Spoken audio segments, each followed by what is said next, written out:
Hi everyone, it's Desiree, and I am here, finally, with the Simon Says card kit for April 2019.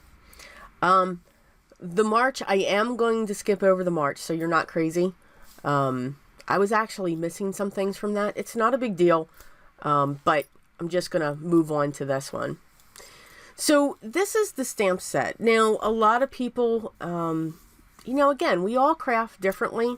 This has a lot of solid stamps in it, and there is a lot that you can do with the solid stamps. But I do 5 cards from this one kit, and I try to hit all of the areas that came in the kit. So this had stickers and cardstock, of course the stamps, and so on.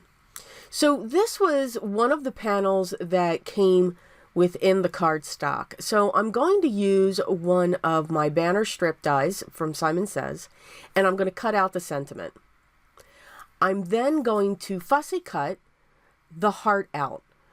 So this is very simple. You could have used a dime, but I wanted to go right up to the edge of that heart and cut that out. Mainly because I really did like the pattern on that. So this is a very simple and clean card that we are making from this kit. And that's the beauty of these kits. You can go from clean and simple to the most detailed of all details in cards. It's not limiting. So I grabbed my standard A2 size card base, which is 4 1/4 by 5 1/2, and it is a top folding. And I'm going to adhere these pieces directly onto that card base. Don't need a design base. I'm going to put the heart off to the center, leaning to one side, and then I'm going to also pop up the sentiment as well, using some double-sided foam tape. Once that's set in place, that's pretty much our card. I am going to come in, though, with my shimmer pen from Spectrum Noir, just to add a little bit of sparkle on that. Now, you could also cover that heart with glossy accents as well, or the sentiments if you wanted to jazz it up a little bit. For card number 2, I'm going to use Shabby Shutters and Peeled Paint Distress Inks. This is a piece of Canson XL watercolor paper, cut to 6 by 4 1/2, and these are the stamps that I'm going to use. So the technique that I'm going to use here is I'm going to put the ink onto the stamp, I'm going to mist it with my Nouveau mister, and then I'm going to stamp it onto my watercolor paper. So you can get a watercolor look from your solid stamps. Depending, as long as you use a water reactive ink, you don't have to use the distress inks. As long as you know that your ink is water reactive. Okay, I believe, and please, I could be wrong on this, but I believe when it comes to the Simon Says inks, they are not water reactive. I believe the Gina K's are. Maybe. I know the Stampin' Up! Inks are water reactive. So again, you just want an ink that is water reactive. I mean, I know we've got all these hybrids and we've got this. It's very confusing for me. I stick with what I have.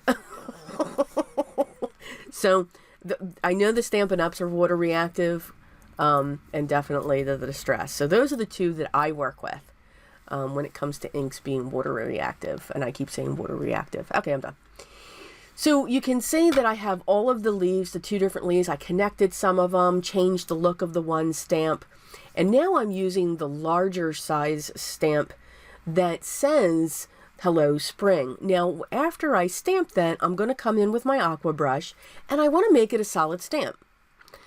So this was my way to test how it will look.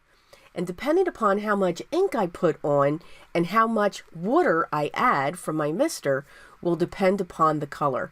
So I did want that one to be very dark and bold, and the other ones I wanted paler. What's really cool too is you can see as I'm stamping these leaves, what I stamped before is actually going to come through my second stamp. So it's almost like they're crystal clear being stamped on top of each other. So I thought that was really cool.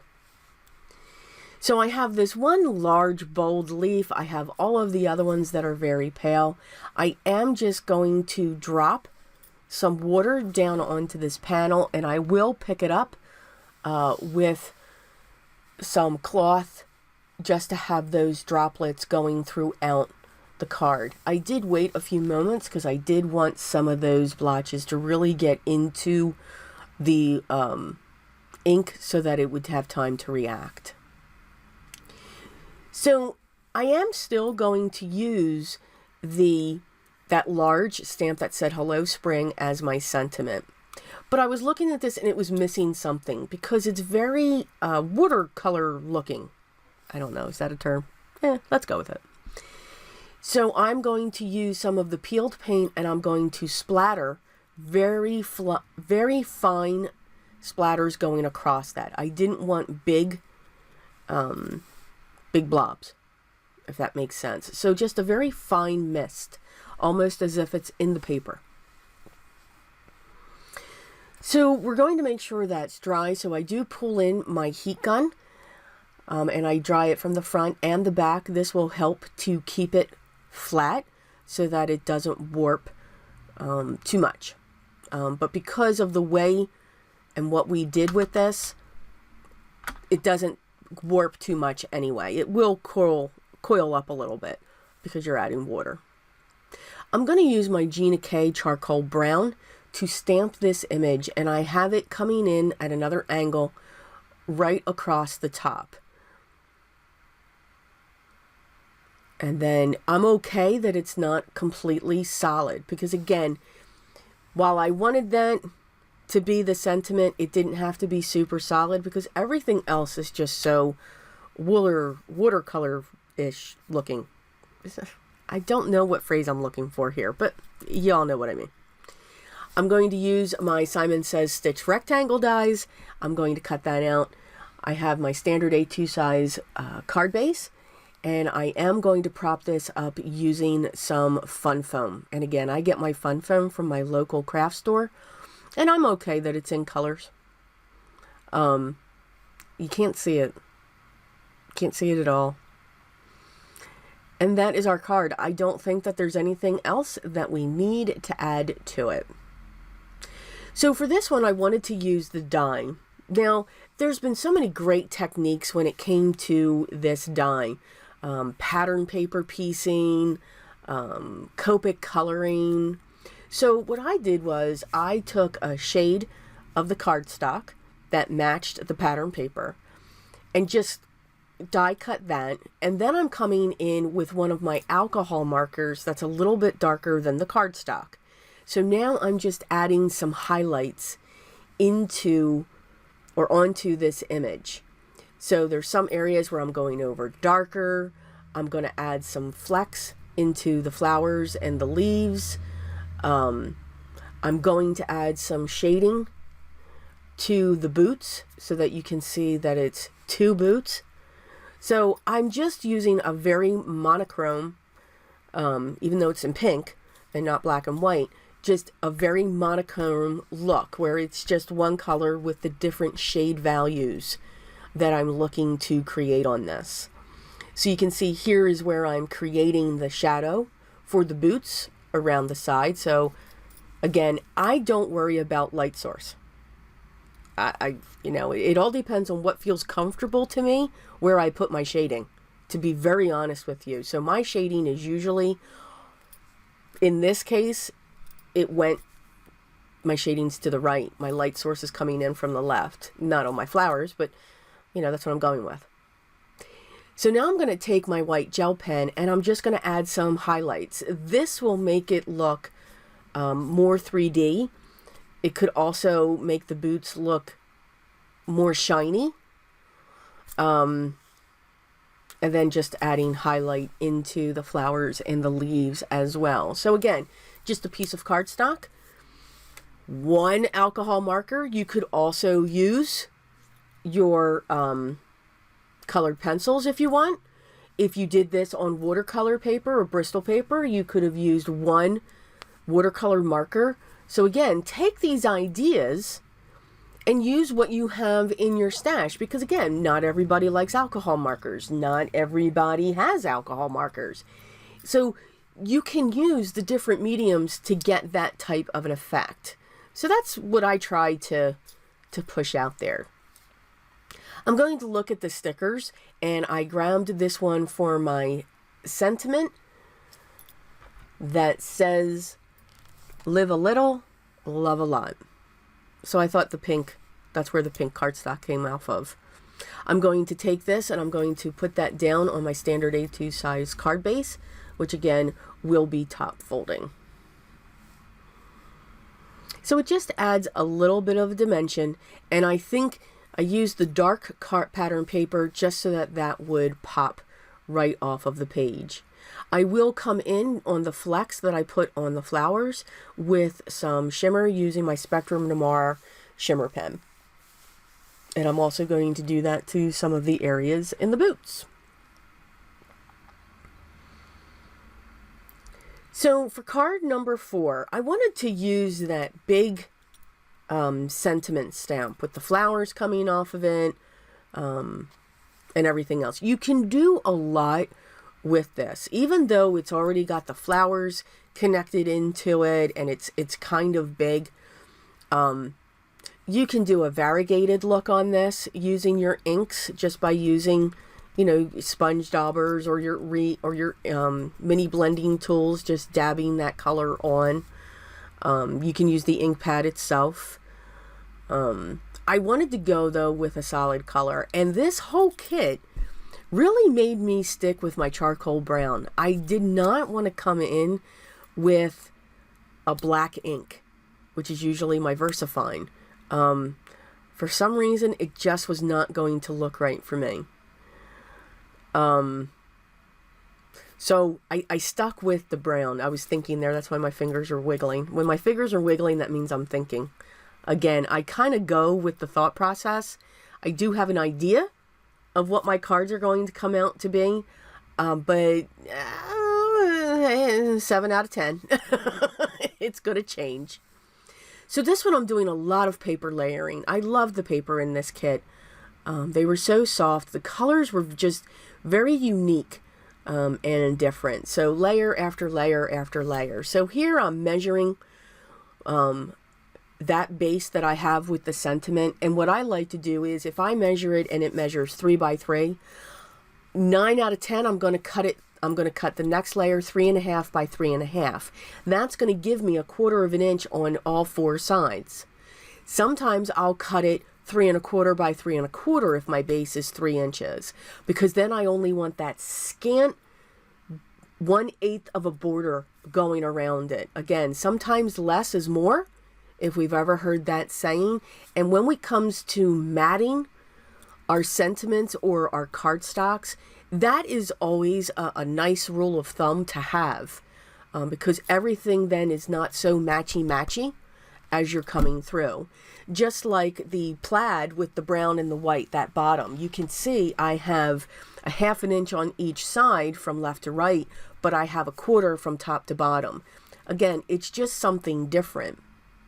Now, what also came in the kit was this little tiny pot of drops by Nuvo, and they were a blue, a teal color.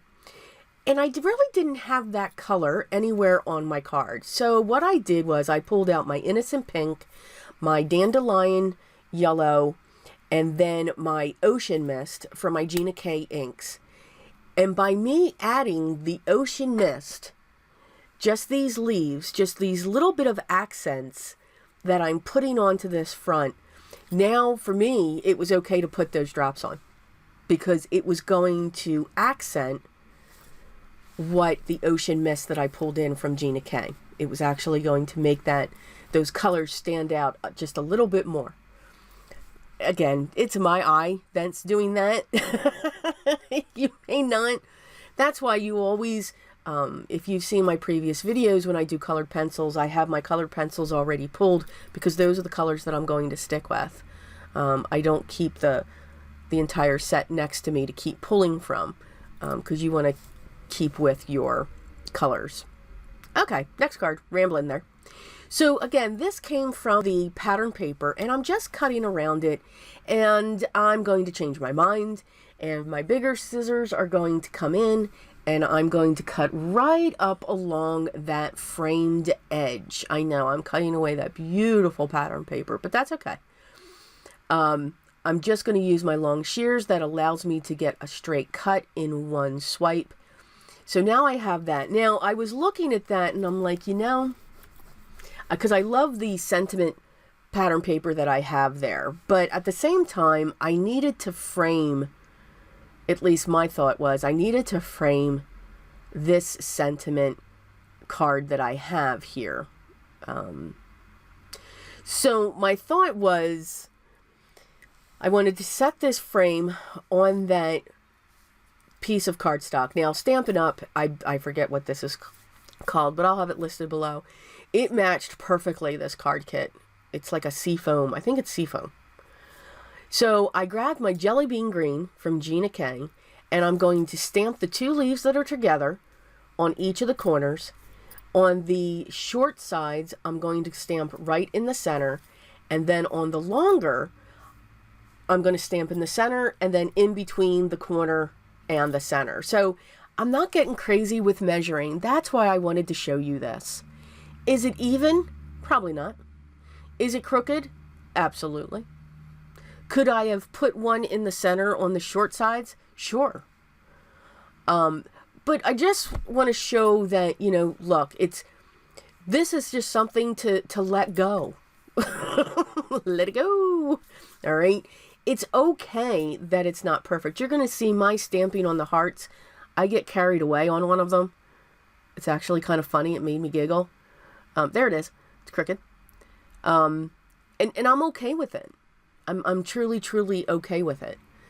So again, we're hand stamping these. It's, you know, my hands do shake sometimes. So it's okay. That doesn't mean I'm going to stop doing what I'm doing. It just means that I'll find another way, or, you know, maybe I'll use my stamp positioning tool more so.